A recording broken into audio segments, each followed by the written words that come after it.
Iti Tabuk City, di manon iti talugasot 74 manipod January aging ga ita a bulan tinilista a kaso ti dengue.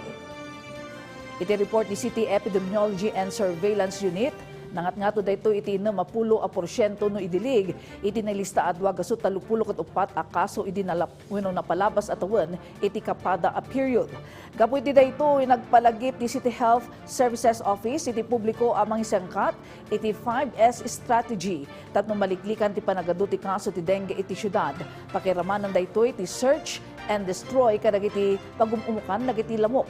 Self-protection measure wenno panangisuot iti long sleeves ken long pants. Seek early consultation wenno ti dagos apan nagpakonsulta iti kasitgan a health center unit. Stay hydrated wenno panaginom iti 2 liters ti danom ken maudi ti say no to indiscriminate flogging. Insingasing pa iti ahensya at ti panangpuor kadagiti nagango a bulong ket makatulong amang papanaw kadagiti lamok.